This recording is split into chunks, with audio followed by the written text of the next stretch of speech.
Thank you for downloading this Council on Foreign Relations video.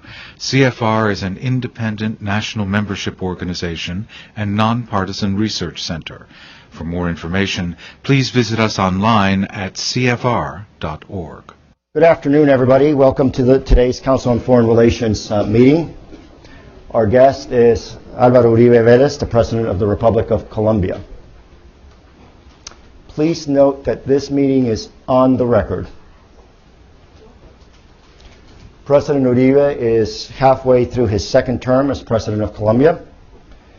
He's, of course, best known for the design and successful implementation of democratic security policy in the country. His stamina and work ethic are the stuff of legend. He gives new meaning to the term 24/7. And the polls show that he enjoys huge popularity among voters in Colombia, and that his job approval rating is very high. At the same time, and we'll get into it today, his government, the country, and the Andean region as a whole continue to face some significant challenges. For today's format, President Uribe will give 5 or 10 minutes of opening comments, and then he and I will chat for about 20 minutes. I'll have some questions for him. President Uribe, some of you may have seen this, appeared on Charlie Rose last night. I can assure you I'm no Charlie Rose, but we've got plenty of good things to talk about, so that will make up for my shortcomings. After that, President Uribe will engage with our members and take questions and answers from you. When we get to that part, I would be grateful, I think we all would be, if each person asking the question could, 1, identify her or himself, 2, ask one short question rather than give a speech, and 3, help us stay focused on the key issues so that we don't not bounce around too much. One more administrative point. Cell phones and BlackBerries. Please take a moment now, I've done that already, to turn them off or silence the cell phones, pagers, BlackBerries. You don't want your phone to ring or buzz while we're in session. Thank you. Very well. President Uribe, thank you very much for coming back again to the Council on Foreign Relations. We're delighted to have you come and visit us again and to take the time from your extraordinarily busy schedule to come and speak with our members. Thank you, Mr. Galvis. Mr. Haas, President of the Council on Foreign Relations, distinguished ladies and gentlemen, members of our government, my colleagues in government, it is a great honor for us to come back this evening to this great audience. I have had the opportunity to come for several years. When I was presidential candidate during the first campaign, I asked to university students, have you thought to flee Colombia forever? At any time? And the vast majority of them raised their hands and said yes. For we chose one key word to lead our administration. This word is confidence. We compare Colombia to this chart. At the top we have written the word confidence. To live, to study, to invest, to find jobs, to enjoy their life in Colombia. We support confidence upon 3 pillars: security with democracy, investment confidence with social responsibility, and social cohesion. With security and investment, it is possible to create an environment of prosperity. What is necessary to advance in social cohesion. And social cohesion, finally, is the validator of security and the validator of investment. We work every day in our administration, doing our best to lead Colombia based on these pillars. I understood that you gave me 5 minutes for the introductory remarks, and I haven't learned how to speak shortly. But now I will adapt to your rules. Oh, thank you. I promise I don't have any other rules, so appreciate that. And I think we're going to get into these topics in greater depth. Let's start with the question of democratic security, because it's one that is most frequently heard about in this country, but I think there's also a great deal of curiosity and lack of information, because unfortunately not as many of us get to visit the country as frequently as we would like. Big blows to the FARC over the course of the last 6 months, culminating with the rescue of Ingrid Betancourt, the 3 Americans and other hostages. But what is the current situation and what comes next? Are there choices that your government needs to make, that the Colombian people need to make between negotiation and use of force? And what's the end game on that front? The rescue of Mrs. Betancourt and the other hostages. We had within the hostages 3 Americans. And from the beginning, we placed the same emphasis to rescue them. For us, it was as important to rescue Ingrid Betancourt, the other Colombian, as to rescue the 3 Americans. It was not a sudden rescue. We worked for the rescue from the beginning of our administration. We began working to provide Colombians with democratic security at the very beginning of our administration. We have seen some results, but we need much more. If we add to the official numbers of that time the mass graves found during our administration, Colombia had years with 35,000 assassinations. Last year, we still had a high number, 17,400. This year, we see other decrease. In kidnapping, Colombia had a year with 3,500 cases. Last year, we saw 270. This year, we see a new decrease of 28%. Now kidnapping is located in rural, remote areas of the country. Bogotá, the capital city, is the 2nd safest city in the continent. Bogotá and the main Colombian cities have advanced a lot in security, but we understand we need much more to do. We have dismantled the paramilitary organization. Paramilitaries appear in Colombia as a reaction against FARC. Paramilitaries were private criminal organizations created to fight guerrillas. They committed the same crimes. They competed with guerrillas with the same cruelty. And we have dismantled this organization. Colombia has recovered the monopoly to fight criminals and the monopoly to provide justice for our people. Guerrillas are weakened.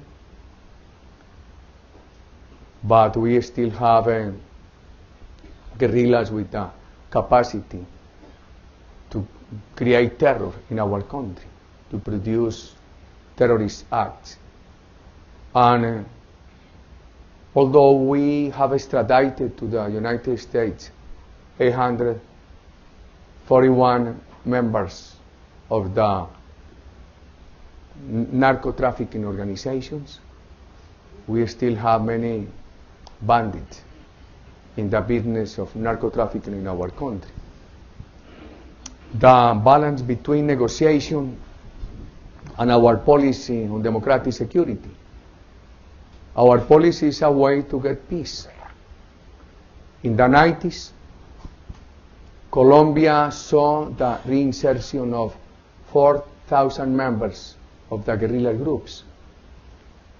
During the 90s was a time of peace processes in our country.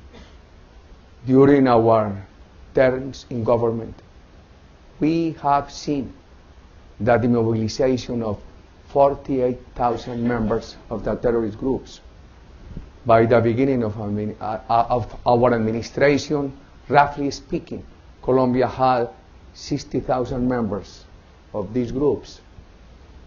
And we have provided all the facilities for those who have demobilized, for them to reinsert to the civil society. We are open for peace negotiations.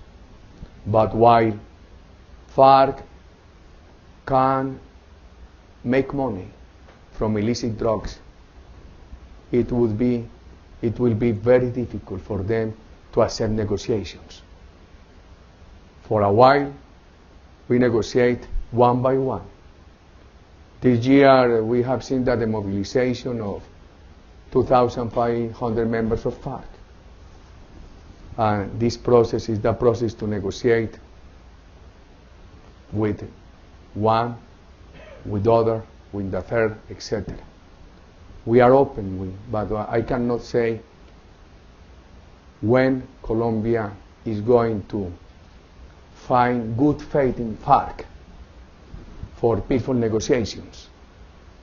My guess is that we have to continue with all the determination in our policy on democratic security.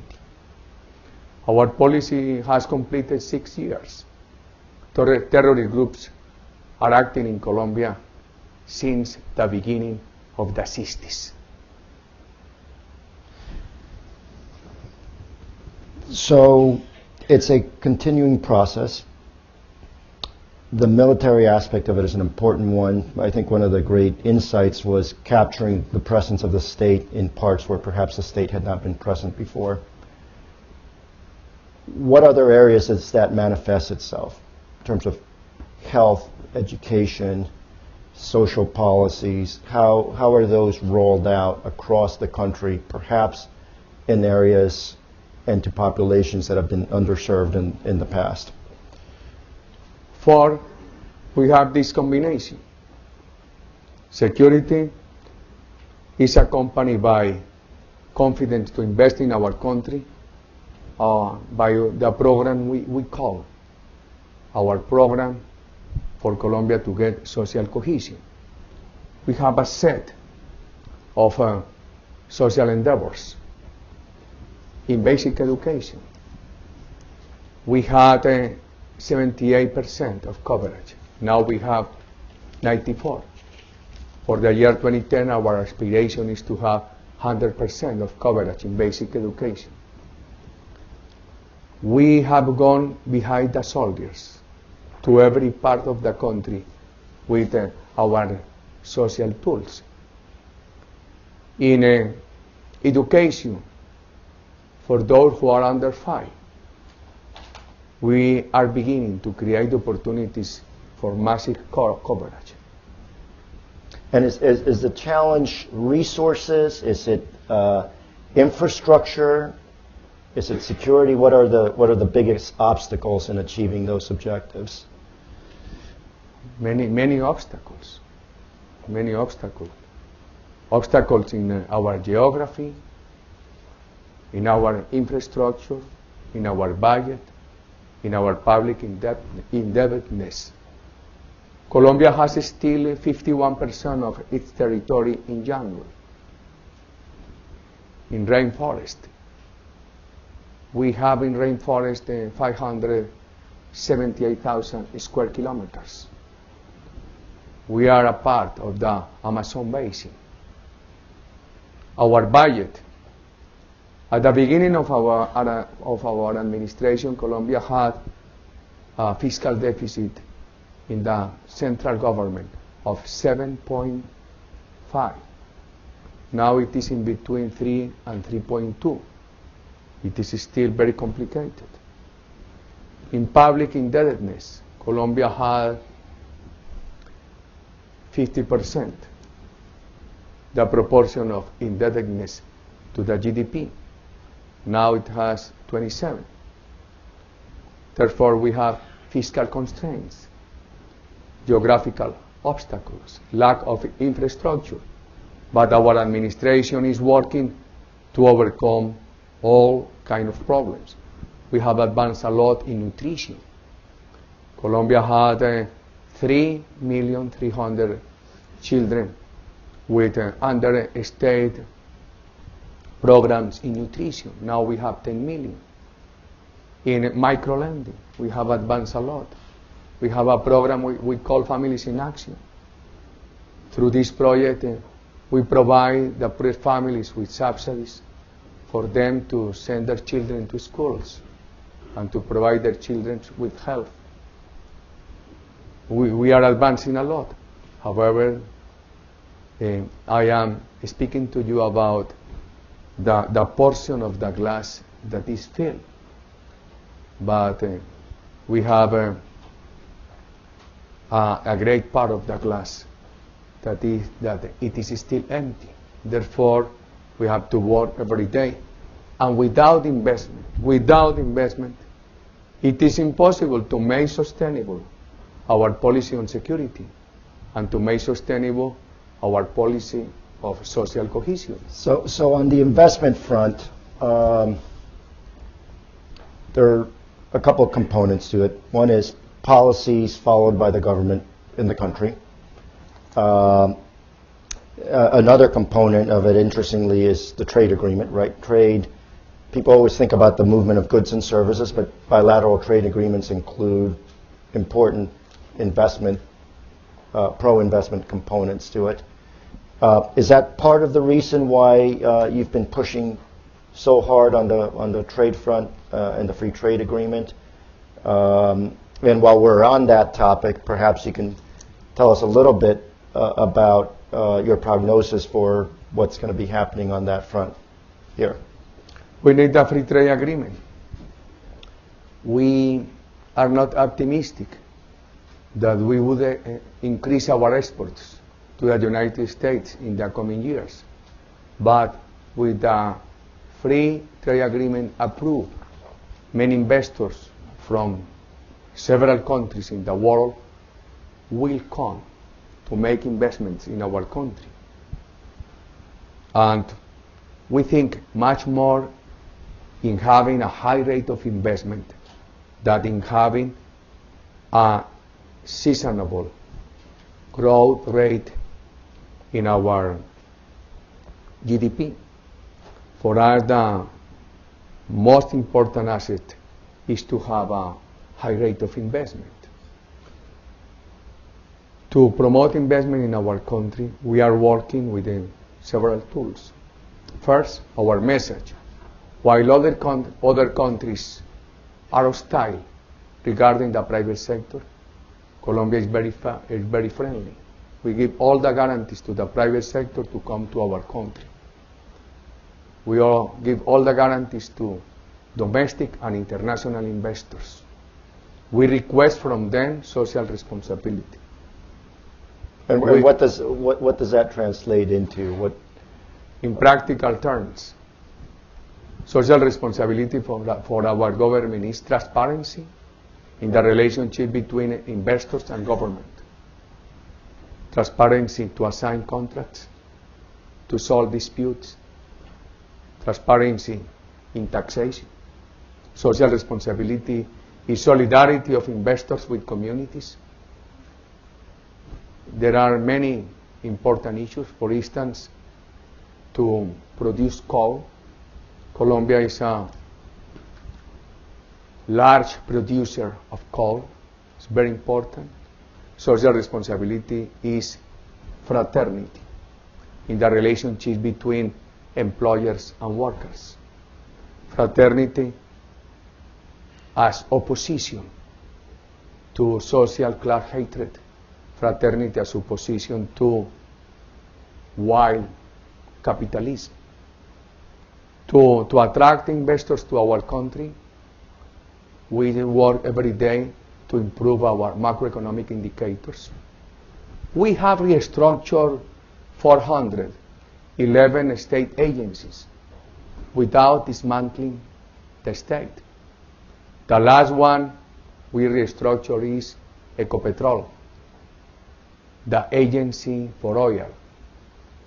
Now it is owned by private shareholders in 1% of 10.5%. The reform was very difficult. First, we introduced the labor reform, second, the pension reform, and after we opened the corporation for private shareholders in the middle of great opposition inside our country and in Latin America, because radical ideology in many countries in Latin America opposes to this kind of reforms. We have introduced tax incentives for investments in Colombia. Now you have the possibility to enjoy special economic zones. You pay only 15% in income corporate tax. The ordinary tariff is 33%. In free economic zone, you do not pay tariffs for imports, nor value-added tax. In Colombia, shareholders do not pay taxes on dividends, and you have the right to sign a pact of stable rules with the government for 20 years. In addition to that, we are working to have free trade agreements. We have signed a free trade agreement with Chile, with Mercosur, with 3 Central American countries, with Canada. We are in negotiation with the European Union. We are negotiating agreements of bilateral protection of investments with China, with India, and of course we are in need to have the approval of the free trade agreement with the United States. And we have limitations, for instance, in infrastructure. We recognize that we have to do much more for our country to become much more competitive. But good news, during the last 2 years, the World Bank has scored Colombia as a leading country in reforms to create the best environment for doing businesses. Last year we got this score, and this year the same. And right now, we are beginning to work to try to have the same score the coming year. Mr. President, before we turn to the audience, there's one other area that I want to spend a few minutes on, which is Colombia in the context of the Andean region. And there are a couple of elements there that are, I think, of interest to our members. One is that there are countries, Venezuela, Ecuador, Bolivia, that are taking I think it's fair to say, radically different approach than Colombia is. You warn me that this interview is on record. I am very prudent. to speak about our neighbors I on know, record. I know you I are. need to be much more on record. I know you are. But But let's give it a try. Let's give it a try.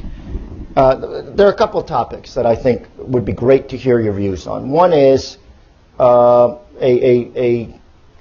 favorite term. There was a speaker here yesterday speaking on the record who referred to it. A favorite term right now is multilateralism. And the question is, what is the room for unilateral action and for multilateral action in the context of the challenges in the region? Recent violence in Bolivia, the tensions that arose between Colombia, Ecuador, and Venezuela in the context of the Reyes situation. So that's sort of an issue of what's your view for unilateral action, multilateral action in the context of the Andean region and some of the organizations that are available to facilitate. Last week, the Association of South American Countries gave support to President Morales because he is the constitutional president, because we support democracy. Colombia, that has suffered violence a lot, has to set the example to reject violence wherever violence appears. And this morning I had the opportunity to speak with President Morales, and he said to us that he is engaged in a dialogue with the regions, with the speakers of the regions. We are very hopeful that our brother Bolivia can overcome the current difficulties.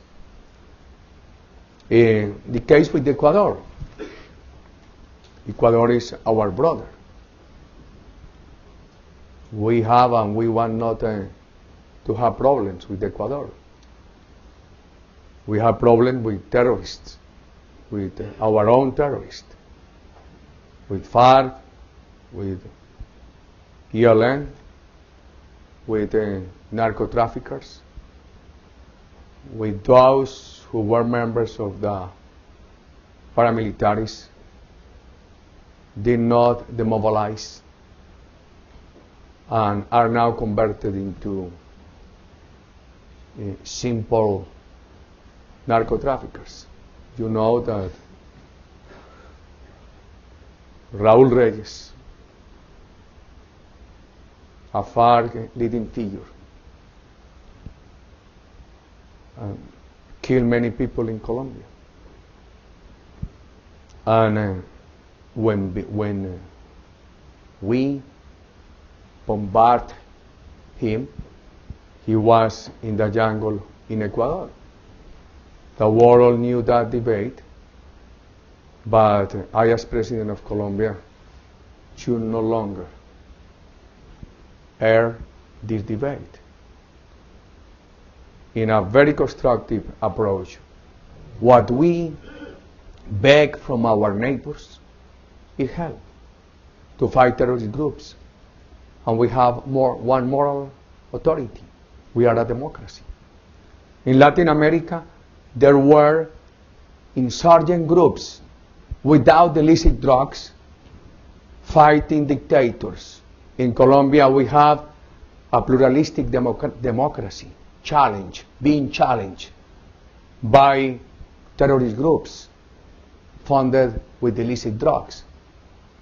The reason that we are a pluralistic democracy with all the freedoms, with international supervision, we are open to NGOs, and they go to Colombia whenever they want. Many times I argue with them, but they enjoy freedom in Colombia, and they say about Colombia whatever they want. We have a system of democratic freedoms. Therefore, we have the moral authority to beg from our neighbors to fight the terrorist groups that hurt my fellow country citizens. I want not to speak about my neighbors. I need to speak about Colombia. We are working 5 standards for our democracy to be better every day. Security for all Colombians, freedoms, social cohesion, a state made up of checks and balances, and our fight for transparency as a pillar for people to trust in our democratic institutions. One very important point in our country is that Colombia is a country of institutions. In Colombia, the president cannot choose one investor or the other. Investors depend in Colombia on our institutions, and our institutions are transparent and totally friendly to investors. One key point you should keep in mind when you want to remember Colombia, please think in Colombia as a country of trying to do the best to have investment confidence. Maybe Colombia, for its specific reasons, has much more interest in bringing investors to the country than other countries in the region. We are openly friendly with investment in our country. Thank you. Let's turn to the members now, and if you could identify yourself, and again, brief question. We'll start over here. Thank you, Sergio. Señor Presidente, un verdadero placer. My name is Joe Hill. I'm an attorney at MetLife. Given the worldwide credit crunch, could you please comment on the implications you think that has for Colombia's development in the next few years? We have improved a lot. However, this year we suffer an economic slowdown. Our investment rate has passed from 12 to 27.9. Our direct foreign investment has passed from 700 million to 10 billion. We have increased a lot our economic performance. This year we have suffered an economic slowdown. Our financial sector is better protected than 6 years ago. 6 years ago, the protection against bad loans was 39%. My government introduced what we call a specific implicit risk for any specific economic sector. And we have increased the protection up to 112. We are in much better shape to deal with this crisis than before. We have suffered inflation, especially inflation of foods, of agriculture inputs. But we are working to produce much more. The basic inflation is 3.9, but the inflation in foods has reached 12, 14. Now we hope that it will begin to go down, to reverse. The inflation rate this year could be in between 7 and 7.5. We had reached 4.4 2 years ago. We We face these problems at this moment, but there is good news. One good news is that we have the high investment rate this year in the middle of these economic difficulties. And you can have one of two options. One option is to have these problems without investment confidence. And the other option is to have these problems with investment confidence. Unfortunately, Colombia is having investment this year in the middle of economic difficulties. This year we have kept with an investment rate of 27.5%, and the Minister of Trade says that this year he thinks Colombia will get $11 billion of foreign direct investment.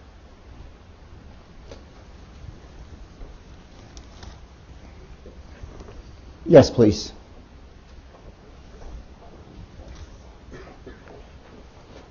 Señor Presidente, Wendy Lures from the Foundation for Civil Society.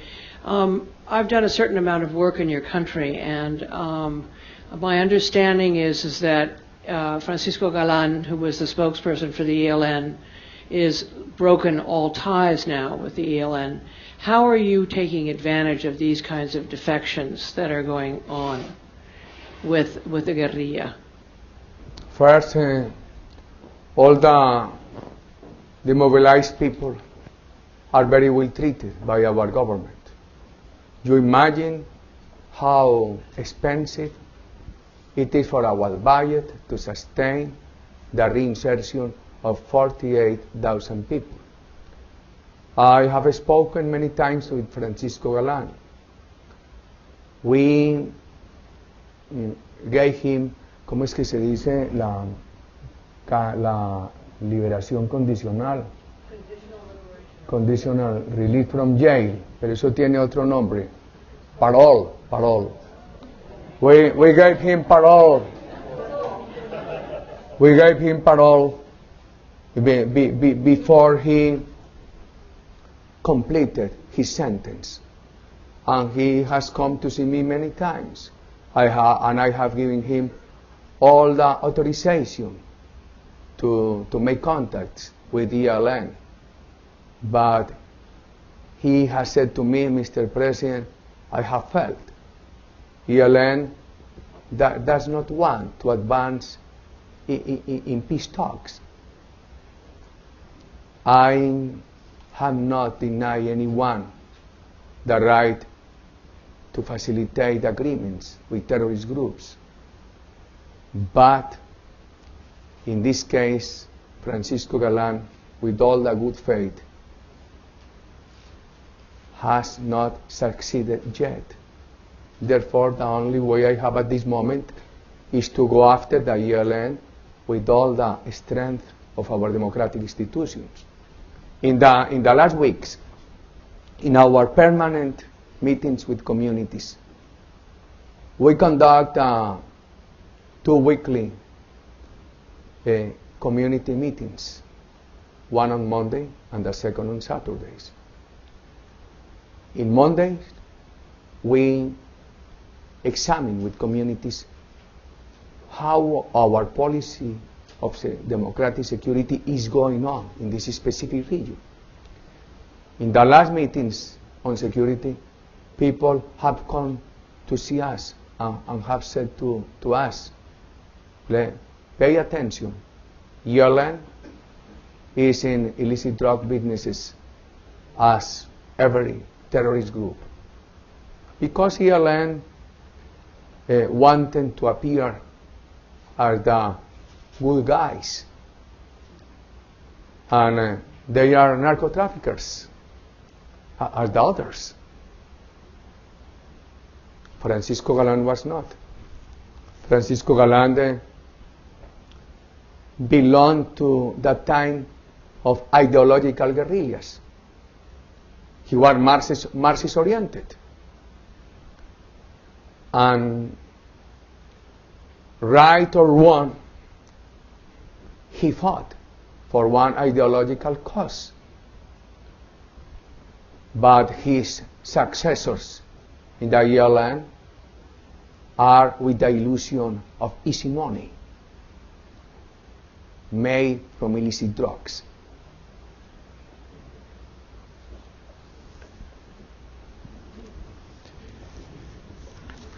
All the way in the back, here on the left. Thank you, Mr. President. Jeffrey Gilbert from Pfizer Pharmaceuticals. It strikes me that on the one hand, for some countries in the region, the absence of economic reforms has led to the export of its citizenry to the United States, something analogous to what Ireland did in the 18th century. And while on the other hand, the U.S. government's policy toward the region has been really one or two-dimensional, focused on free trade agreements and the Millennium Challenge account. And so thinking ahead to the future administration, how would you like to see the United States engage the region beyond the FTAs and the Millennium Challenge account? Thank you. It is quite difficult to me to say something about the future of this country now when you are in this political debate. But let me speak about not the role the United States should play in the region, but about the needs of our region. Our region, Latin America, needs to find alternative sources of energy. Any industrialized country, such as the United States, has the opportunity to give us support in this way. We need to promote small enterprises.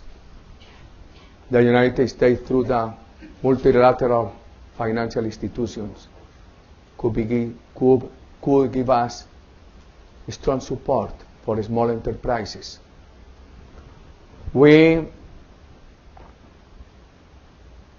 It is very important. I admire the universal democratic values predicted,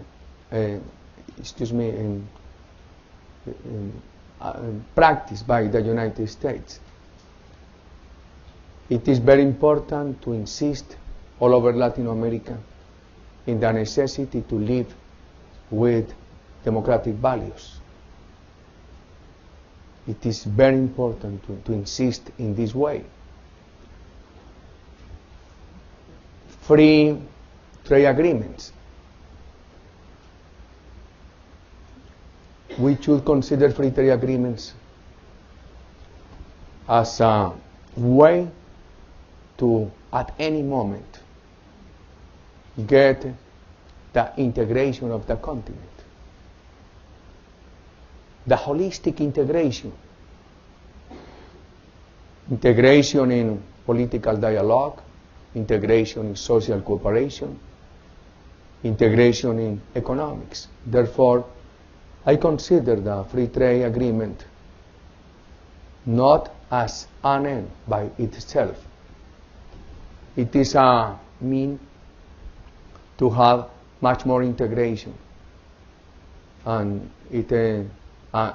we understand that any free trade agreement needs the social chapter.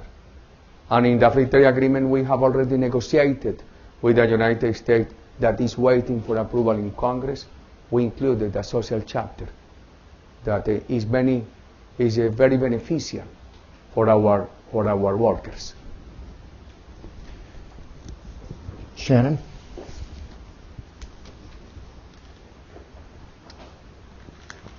I'm Shannon O'Neill from the Council on Foreign Relations. And I want to ask you a question about institutions. And a notable pattern that we've seen in the Andean region over the last 10 years is the frequent changing of the political rules of the game, of the political institutions. So about 10 years ago, we saw a new constitution go into effect in Venezuela, and then a year ago, referendum for other political changes. In Ecuador and Bolivia, there's new constitutions waiting in the wings, waiting for a referendum that are coming up in the next weeks and then months. And then in Colombia, we've seen calls from many people to change the political rules of the game to allow for your re-election for a third term. And so I'd like you to reflect on the benefits of changing some of the rules in the Andean region, in the political rules for inclusive democracy, but also some of the costs for these frequent changes of the political rules of the game. I cannot accept that you compare any reform to give the people the right to vote with all reforms that could affect democratic institutions. Colombia is very stable on democratic institutions. Now every investor going to Colombia, or either domestic investors, they have the right to sign pacts on stable rules,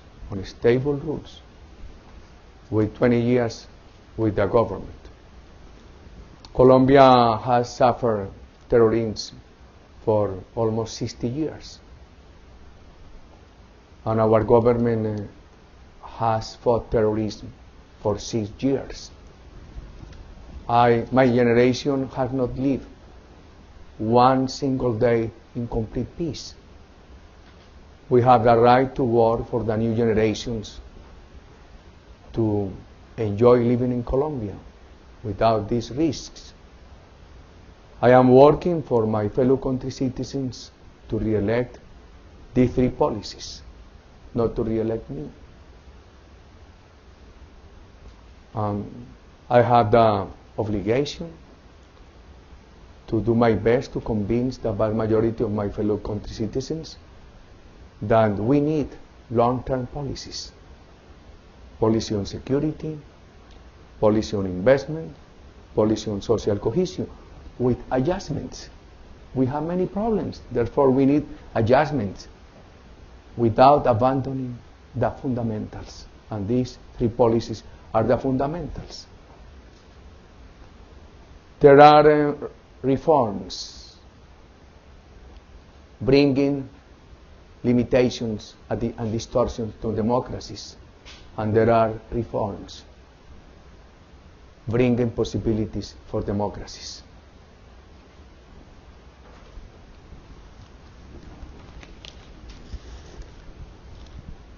Yes, Blake. Hi, Mr. President, Blake Hyder from Citi. What's your perspective? We appreciate it's somewhat out of your hands at the central bank, but on capital controls, even somewhat weakened capital controls for a country trying to attract foreign investment? We still have a fragile situation. Therefore, we have to be very careful to give our people the rules for them to prosper. My government does not want hyper appreciation nor hyper depreciation, devaluation. We need a stable, competitive exchange rate. Volatility is very dangerous, especially for countries such as Colombia. We have suffered volatility. This year, our exporting sector has suffered a lot because of the huge appreciation. Our exporting sector has made significant efforts to improve competitiveness, but with this appreciation, their results in productivity cannot be translated into results in competitiveness. Therefore, my government was obliged to introduce a differentiation between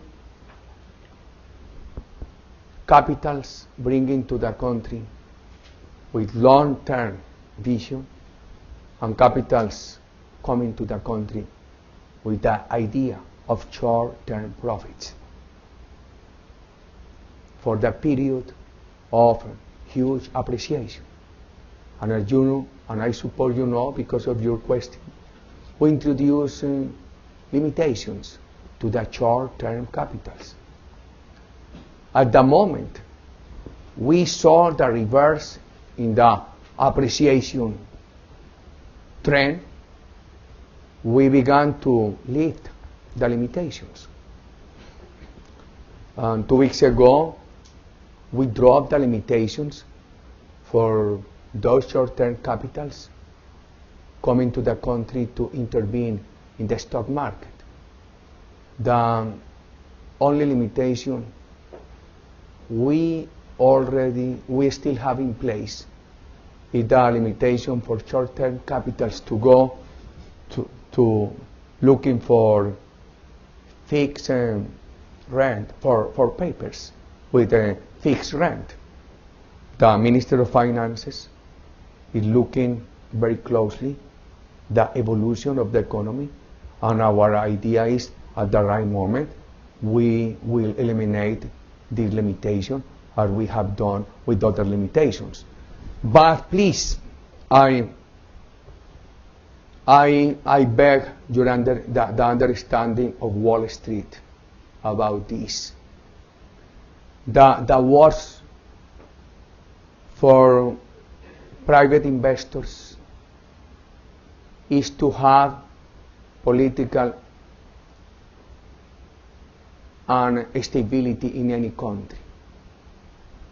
If we cannot protect the competitiveness of our exporters, we run the risk of political instability, what is a very bad path for investors. What we have done is to preserve political stability in our country.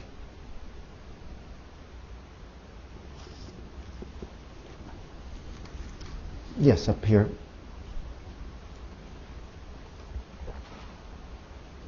Nancy Kensner from Law Debenture Trust. You spoke of the narco-traffickers being active beginning in the 1960s through several administrations that continued to grow. How did you find the personal fortitude?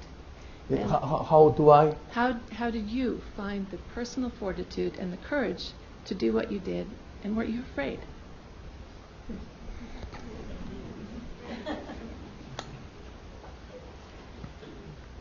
If I think in these matters, I will get scared.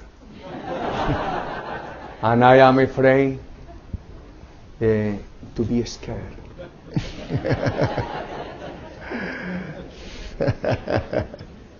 Apologize.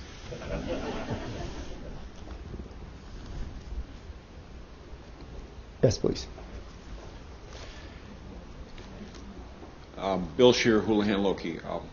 We have a problem here in this country I'd like you to comment on. I think it's linked to some of the challenges you face as well.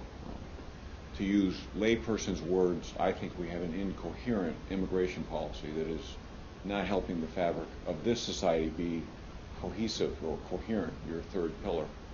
And while you don't get asked this question often, I guess, I'd like you to share any thoughts you might have had about what we should do to improve the way we deal with our immigrants, and hopefully that builds a stronger and better bridge to your country. 6 years ago, when I was elected for first time, Colombians living here in the States requested Ambassador Barcom, who was the first Minister of Foreign Affairs in our administration, requested her and me to ask the government of the United States for the TPS. We made comments to your government, but you know that during the last times the United States had not granted this status. When I speak with Colombians living here in the States, they urge us on the necessity to legalize their situation in the States. they work honestly. They have the right. But we understand that the United States, the government, has to be careful to not allow massive immigrations. Therefore, we consider that the best combination could be to legalize in the United States those working honestly, and to work with the source countries, in this case with Colombia, to help these countries for their people, not to go to other countries. The free trade agreement is one way. It's one of the ways we need for investors to come to our country, to provide our people with opportunities.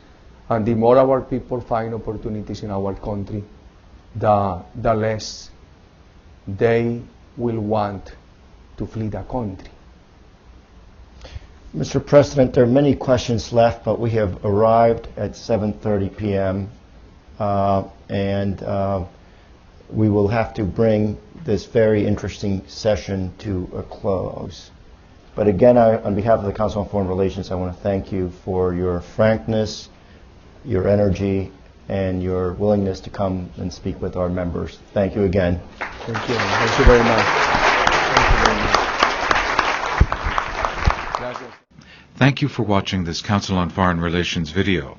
For additional audio, video, and transcripts of CFR meetings, as well as expert analysis of international news, please visit us online at cfr.org.